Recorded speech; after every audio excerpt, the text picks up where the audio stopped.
জীবনে সবাই না সবকিছু সহজে পায় না। অনেক বেশি পরিশ্রমের পর, অনেক ধৈর্য ধরার পর যে জিনিসগুলো পাওয়া যায়, সেই জিনিসের মধ্যে যে পরিমাণ ভালোবাসা আর যত্ন থাকে, যেটা খুব সহজেই পাওয়া যায় সেটার মধ্যে কিন্তু সেটা থাকে না। এই যে আমার সাজানো গোছানো ছোট্ট একটা সংসার, যেসব আপুরা আমাকে প্রায় ৫-৬ বছর আগে থেকে দেখেন, তারা জানেন আমার সংসারটা কেমন ছিল, কোন জায়গা থেকে কোন জায়গায় এসেছে এবং কি কতটা পরিশ্রম, ধৈর্য, কত কিছুর পর আমি এরকম সুন্দর একটা সংসার পেয়েছি। একটা সময় ছিল যখন আমার ঘরে একটা খাট আর তোশক ছাড়া কিছুই ছিল না।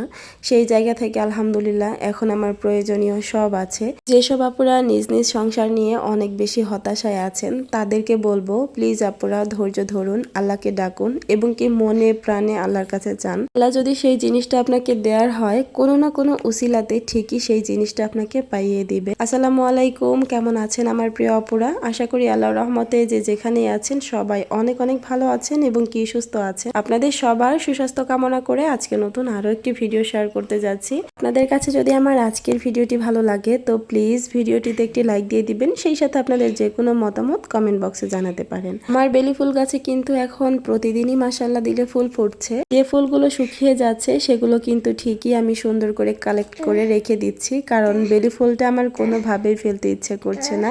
এটা শুকানোর পরও না খুব সুন্দর একটা ঘ্রাণ থেকে যায়। আর যেই ডালগুলোর কলি একদম শেষ হয়ে যাচ্ছে সেগুলো একটু কাটিং করে দিচ্ছি, যাতে করে পরবর্তীতে সেখান থেকে নতুন কুড়ি বের হয়ে আবার সেই ডাল থেকে যেন ফুল ফুটতে পারে। যদি সেই ডালগুলো কাটিং করে না দেন তাহলে কিন্তু নতুন ডালও বের হবে না এবং কি ফুলও ফুটবে না। যাদের কাছে বেলি ফুলের গাছ আছে তারা কিন্তু এরকম টিপস কাজে লাগাতে পারেন, আশা করি উপকারে আসবে। প্রতিদিন সকালে ঘুম থেকে ওঠার পর দ্রুত রান্নাবাড়া সারতে হবে, এটা তো প্রতিদিনেরই রুটিন। তো আজকেও সেরকমই রান্নাবাড়া করে নিচ্ছিলাম, তবে বর্তমানে কিন্তু আমার রান্নাবাড়া রুটিনটা কিছুটা চেঞ্জ হয়েছে। ইনশাআল্লাহ নেক্সট কোনো ভিডিওতে সেটাও শেয়ার করব। আগে তো 2 বেলা রান্না করতাম ভাত তরকারি, তবে এখন আর কি রাতের বেলা রুটি বানানো শুরু হয়েছে। এখন রেগুলার রাতে আবার রুটি বানাতে হয়, একটা ভাজি বা সবজি করতে হয়। একজন গৃহিণীর কাজ কিন্তু শুধু রান্না বাড়া না, পরিবারের সবার সব দিকে খেয়াল রাখা। পরিবারের কার কোনটা পছন্দ, কার শরীর অনুযায়ী কখন তাকে কোন খাবারটা দিতে হবে, কোন ধরনের পুষ্টিকর খাবার দিতে হবে, কোন ভালো খাবারটা রান্না করতে হবে, আবার সংসারে কিভাবে একটু আয় উন্নতি করা যাবে, সেভিংস করা যাবে, সব দিকেই কিন্তু তাকে খেয়াল রাখতে হয়। সেই সাথে একটা সংসারকে সাজিয়ে গুছিয়ে পরিপাটিও কিন্তু তাকেই রাখতে হয়। বলতে পারেন হ্যাঁ, নামে সে একজন গৃহিণী, তবে তাকে কিন্তু মাল্টিপারপাস কাজ করতে হয়, ব্রেনটা বিভিন্ন দিকে দিতে হয়। তবে দিন শেষে না এই গৃহিণীদের কাজগুলোতেই যত অবহেলা, তার সবাই মনে করে যে আসলে তাদের কাজে কোনো পরিশ্রমই নেই, কোনো টেনশনই নেই, তারা নিশ্চিন্তে বসে বসে শুধু খায় আর ঘুমায়। তবে এই কাজগুলো না শুধুমাত্র মহিলারাই বুঝতে পারে, মানে বলতে পারেন মেয়ে মানুষের কষ্টটা বুঝতে পারে আর কি।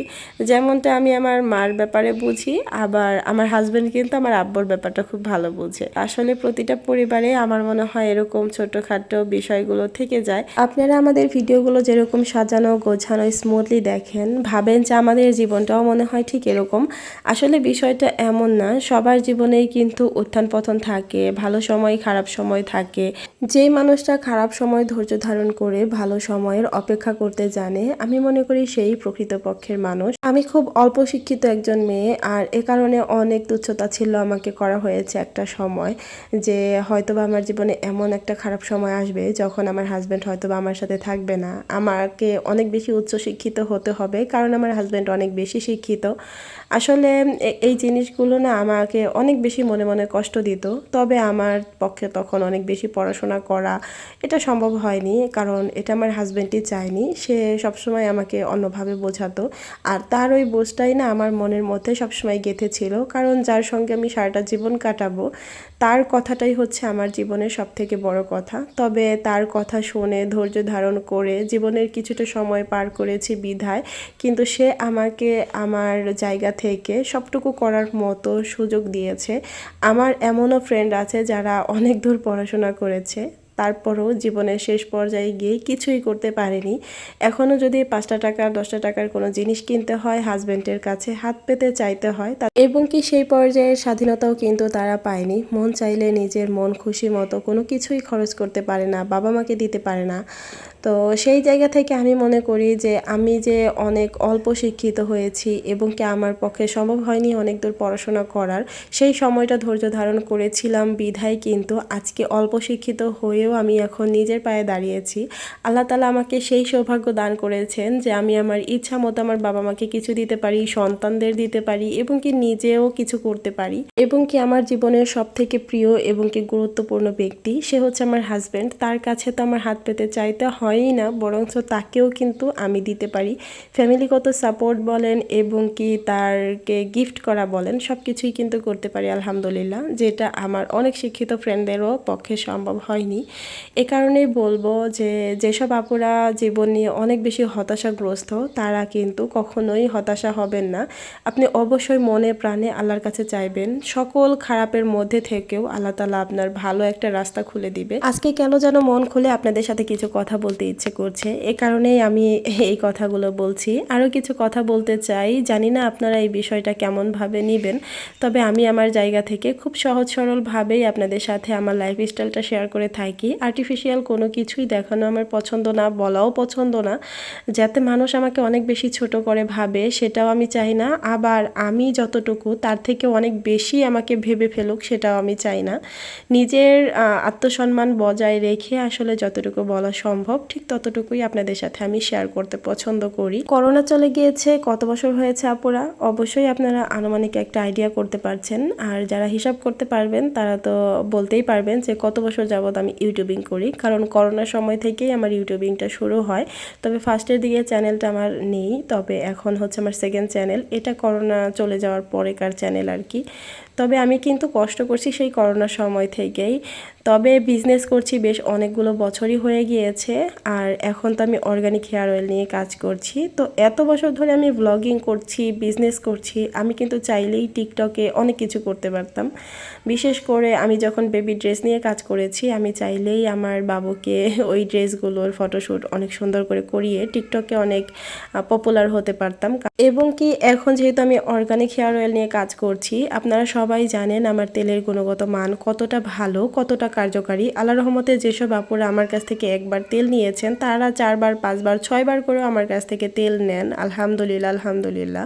তো আমি চাইলেই কিন্তু রোজাকে দিয়ে সুন্দর করে টিকটকও করাতে পারি এবং কি সেখানে আমি খুব ভালো রেসপন্সও পাবো, আর আমার কিন্তু অনেক অনেক অর্ডার আসবে। তবে আমি একটা জিনিস চিন্তা করি, বিজনেসটাকে যেন আমি হালাল করে নিতে পারি। আমার মেয়ে এখনও ছোট, এ কারণে ওকে টুকটাক আমি ক্যামেরাতে যতটুকু দেখাই, যেহেতু তেলের বিজনেস করি, ওর চুলটা না দেখালে আপনারা বুঝতে পারবেন না, যে হয়তো বা ভাববেন আমি নিজে ইউজ না করে আপনাদেরকে প্রোডাক্টটা দিচ্ছি। আসলে আমরা পরিবারের সবাই কিন্তু এই তেলটাই ব্যবহার করি।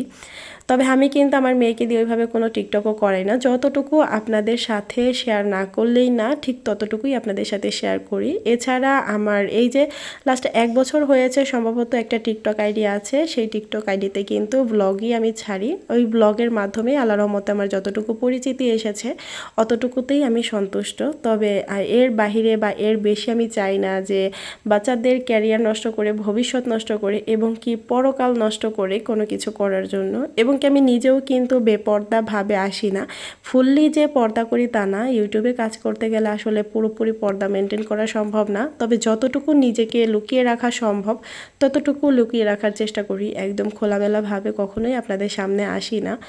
তো এই যে এটাই বলছি যে আল্লাহর উপর বিশ্বাস রাখতে হবে, ভরসা রাখতে হবে এবং কি ভয়ও রাখতে হবে। আপনি দুনিয়াতে যেটাই করেন না কেন আখিরাতের কথাও কিন্তু আপনাকে মাথায় রাখতে হবে। সব কিছু মিলিয়েই আপনি আল্লাহর কাছে চান এবং কি চেষ্টা চালিয়ে যান, আল্লাহ তাআলা কিন্তু অবশ্যই আপনাকে দিবেন, আপনাকে কখনোই ফেরাবেন না। এই যে দেখেন আমি লাস্ট হয়তো বা 9 থেকে 10 মাসের মতো হবে আমি ফেসবুকে একটা পেজ খুলেছি, সেখানেও কিন্তু নিয়মিত কাজ করে যাচ্ছি। আমার পরিশ্রমটা আপনারা কখনোই ওইভাবে উপলব্ধি করতে পারবেন না যে আমি কতটা পরিশ্রম করি। ইউটিউবে তো একদিন 2 দিন পর পর ভিডিও দেই এবং কি দিনে 2টা করে টিকটকে ভিডিও দেই, ফেসবুকে দিনে 2টা করে ব্লগ ভিডিও দেই এবং কি দিনে তো পোস্ট আছেই, এবং কি আমার বাচ্চাদের পড়াশোনা থেকে শুরু করে আমার ঘরের সমস্ত কাজ সব কিছু আমাকে একা করতে হয়, আমার একজন হেল্পিং হ্যান্ডও নেই। এবং কি আমার বিজনেসের দিকেও কিন্তু নজরটা রাখতে হয়। একটা মানুষ কতটা পরিশ্রমী হলে সব দিকে খেয়াল রাখতে পারে। এর বিনিময়ে কিন্তু আলহামদুলিল্লাহ আমার ফেসবুক পেজটা এখন মোটামুটি ভালো একটা পর্যায়ে চলে গিয়েছে। আমার ওখানে ভিডিও ভাইরাল হয়েছে। আমার প্রতিটা ভিডিওতে মাশাআল্লাহ দিলে বেশ অনেকটা পরিমাণ ভিউ আসতে শুরু করেছে। আল্লাহর রহমতে হয়তো আমি ফেসবুকেও ভালো কিছু করতে পারবো। সবথেকে ভালো লাগার বিষয় হচ্ছে আমার ইউটিউবের অনেক আপুরাই দেখি আমার ফেসবুকে আছে, আমাকে কমেন্ট করে জানায় যে আপু এতদিন তোমার ভিডিও ইউটিউবে দেখেছি, এখন ফেসবুকেও দেখব। কারণ ভিডিও ভাইরাল হলে সবার সামনেই যাবে, সবাই কিন্তু আমাকে দেখবে। সেই সাথে আমি 100% সততার সাথে যে অর্গানিক হেয়ার অয়েল নিয়ে কাজ করছি, এটা আমি নিজের হাতে প্রাকৃতিক 35টি উপাদান দিয়ে তৈরি করি এবং কি আমাদের তেল 100% গ্যারান্টি সহকারে আমি আপনাদেরকে দিই। 2 বছর প্লাস বাচ্চা থেকে শুরু করে ছেলে মেয়ে সবাই আমাদের এই তেলটি ব্যবহার করতে পারবে। আমাদের তেল চুল পড়া বন্ধ করে, নতুন চুল গজায় এবং কি চুল অনেক দ্রুত লম্বা করে, চুলের খুশকিও দূর করে, সেই সাথে চুল অনেক বেশি সফট, শাইনি, সিল্কিও হয়। আপনাদের সুবিধার জন্য বেশ কিছু কাস্টমার রিভিউ আমি স্ক্রিনে দিয়ে দিলাম। আপনারা চাইলে ইমো হোয়াটসঅ্যাপে যোগাযোগ করে কিন্তু অর্ডারটি কনফার্ম করতে পারেন। এছাড়া সরাসরি কল করেও কিন্তু অর্ডারটি কনফার্ম করতে পারেন। এছাড়া আমাদের ফেসবুক পেজ আছে। আমাদের ফেসবুক পেজের নাম হচ্ছে রোজা রকমারি। সেখানে ভিজিট করে আপনারা অনেক কাস্টমার রিভিউ কিন্তু দেখতে পারেন খুবই অনায়াসে।